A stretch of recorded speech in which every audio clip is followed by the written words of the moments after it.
আপনার বাড়ির পাশে নব্য ইসরায়েল। আমরা বড় ইসরায়েল সম্পর্কে সচেতন আছি কম বেশি, কিন্তু আপনার ঘরের পাশেই নব্য ইসরায়েলে জন্ম হয়েছে, এই ব্যাপারে আমাদের সচেতনতা নাই। তারা সংসদ ভবনে তাদের সংসদে ফখর করে বলছে যে আমরা 6,500 সৈন্য পাঠিয়েছি, আমাদের হয়ে যুদ্ধ করছে। নাউজুবিল্লাহি মিন যালিক। তার মানে আপনারা প্রমাণ করলেন। আচ্ছা বলেন, খ্রিস্টানদের সাথে না হয় তাদের সম্পর্ক আছে, তারা আহলে কিতাব, আপনাদের সাথে তাদের কি সম্পর্ক? খ্রিস্টানদের সাথে না ইহুদিদের একটা সম্পর্ক আছে, তারা আহলে কিতাব দাবি করে তারা, কিন্তু আপনাদের সাথে যারা পৌত্তলিক তাদের সাথে এই ইহুদিদের কি সম্পর্ক?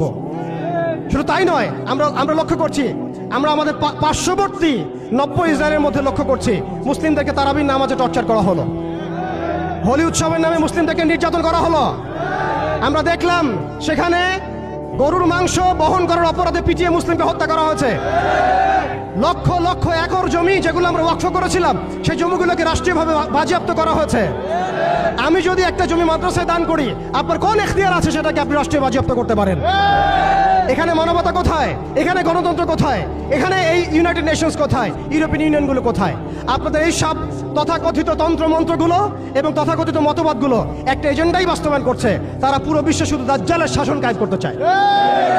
এখন মুসলিম ভাইরা, সর্বশেষ কথা হচ্ছে, আমরা উদাত্তভাবে আহ্বান জানাবো, আপনি যে কোনো ধর্মের হন, যে কোনো বর্ণের হন, আপনি যে কোনো ভাষার হন, যে কোনো জাতির হন, আপনি জালেমের পক্ষ নিয়েন না, মাজলুমের পক্ষ নেন। এখানে আমরা আপনাদেরকে কটাক্ষ করতে আসি নাই, আমরা সত্য উন্মোচন করতে আসছি। আপনি জালেমের পক্ষ নিয়েন না, মাজলুমের পক্ষ নেন। আল্লাহ চান তো কোনো না কোনো দিন আল্লাহ আপনাকে হেদায়েত দিবেন ইনশাআল্লাহ। আপনি মানবতার দাবি থেকে এই জায়গায় দাঁড়ান। এই অবস্থা যখন চলছিল তখন কি আমরা ঘুমিয়েছিলাম? উত্তর না। বিগত 100 বছর আমরা ঘুমিয়ে থাকি নাই, সবাই চেষ্টা করেছে কম বেশি, কিন্তু এইসব তন্ত্রমন্ত্রের জালের মধ্যে পড়ে, এইসব তন্ত্রমন্ত্রের গোলকধাঁধায় পড়ে, এইসব নৈতিকতার অবক্ষয়, ইমানের দুর্বলতা, হারাম খাওয়া, সুদে লিপ্ত হওয়া, আমাদের এই মাদক, এই জেনা, এই ফ্রি মিক্সিং, এই পর্নোগ্রাফি, এই সমস্ত কিছুর মধ্য দিয়ে আজকে আমরা আমাদের সেই ইমানি জাজবাকে হারিয়ে ফেলেছি। এখন সময় হচ্ছে সেই জাজবাকে আবার ফিরিয়ে নিয়ে আসা। অতএব আমাদের করণীয় এখান থেকে উঠে আসবে। দেখুন, আপনি গাজায় গিয়ে যুদ্ধ করতে না পারলেও যে অনিবার্য যুদ্ধ তারা আমাদের উপর চাপিয়ে দিবে, সেটা কিন্তু এই অঞ্চলের দিকেও ছড়িয়ে পড়বেই পড়বে। কারণ হাদিসের মধ্যে এসেছে যে মাসিহুদ দাজ্জাল পুরো বিশ্বকে শাসন করবে, শুধুমাত্র মক্কা মদিনায় ঢুকতে পারবে না। অতএব সারা বিশ্বের মধ্যে সে যুদ্ধের দাবানল ছড়িয়ে দিবে, এতে কোনো সন্দেহ নাই। আপনি খেয়াল করে দেখেন, আফ্রিকার কন্টিনেন্ট, ইয়েমেনের কন্টিনেন্ট, আরাবিয়ান কন্টিনেন্ট এবং আমাদের এই আঞ্চলিক কন্টিনেন্ট, প্রত্যেকটা কন্টিনেন্টের মধ্যেই তারা যুদ্ধ ছড়িয়ে দিয়েছে এবং তারা একটা ভাষা আমাদেরকে শিখিয়ে দিয়েছে, অপশন দিয়ে দিয়েছে, হয় আপনি তাদের দাসত্ব করবেন, না হলে আপনি মরবেন।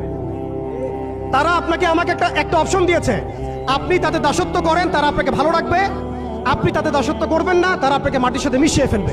যেসব মুসলিম কান্ট্রি, দেখুন খেয়াল করে, যেসব মুসলিম কান্ট্রি তাদের দাসত্ব করেছে, যেসব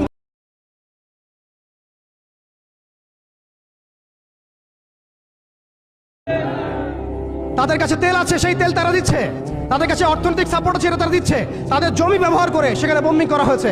আমরা দেখেছি কিভাবে পাকিস্তানের জমি ব্যবহার করে আফগানিস্তানে বোম্বিং করা হয়েছে। আমরা দেখেছিলাম ইরাক ইরান যুদ্ধ লাগিয়ে সেখানে বোম্বিং করা হয়েছিল। আমরা লিবিয়া, সোমালিয়া, মালি, এই তারপরে আপনার ইয়েমেন, জর্ডান, লেবানন, প্রত্যেকটা জায়গার মিসাল দিতে পারি যেখানে মুসলিম ভূমিগুলোকে ব্যবহার করে তারা মুসলিমদের উপর বোম্বিং করেছে আর মুনাফিকদেরকে তাদের সহযোগী হিসেবে রেখেছে। অতএব তাদের অপশন হচ্ছে, হয় আপনি তাদের দাসত্ব করবেন, না হলে মরবেন। যারা দাসত্ব করেছে তারা সুখে আছে, তাদের কোনো সমস্যা নাই। ইভেন গাজ্জাবাসীর কান্না ওদের কানে পৌঁছায় না, এই বাচ্চাদের মগজের খুলি তাদের কাছে, তাদের চোখে ভাসে না, এই বন্ধের ধর্ষণের চিৎকার তাদের কাছে যায় না, এই শিশুদের হাহাকার তাদের কাছে যায় না, এক ফোঁটা পানির জন্য তারা কাঁদছে, এই কান্না তাদের কাছে যায় না। তাদের এই হৃদয় নেফাক দিয়ে এমন ভাবে পরিপূর্ণ হয়ে গেছে, তাদের কাছে এই মানবতাহীনতার এই কাজগুলো, দৃষ্টান্তগুলো ওদের কলবের মধ্যে কোনোই দাগ কাটছে না। প্রিয় ভাইরা, এটা কেন হয়েছে? তাদের নেফাকির কারণে। অতএব আপনি যদি দাসত্ব করেন, নেফাকিতে চলে যান, আপনারও কোনো সমস্যা হবে না। কিন্তু আমি অনেস্টলি প্রশ্ন করতে চাই, আপনার মধ্যে কি আল্লাহর ভয় নাই? আপনার আমার মধ্যে কি কাল কিয়ামতের মাঠে জবাবদিহিতার ভয় নাই? আপনি আমি কি লা ইলাহা ইল্লাল্লাহ বিশ্বাস করি না? আপনি আমি কি মুহাম্মদুর রাসূলুল্লাহ বিশ্বাস করি না? আপনি আমি কি মুহাম্মদ রাসূলুল্লাহর উম্মত নই?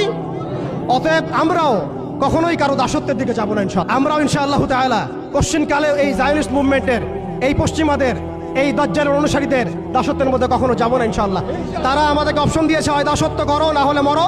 আমরাও বলে দিব, আমরা ইনশাআল্লাহ তাআলা শহীদ হয়ে যাব, তবু তোমাদের দাসত্ব করবো না ইনশাআল্লাহ।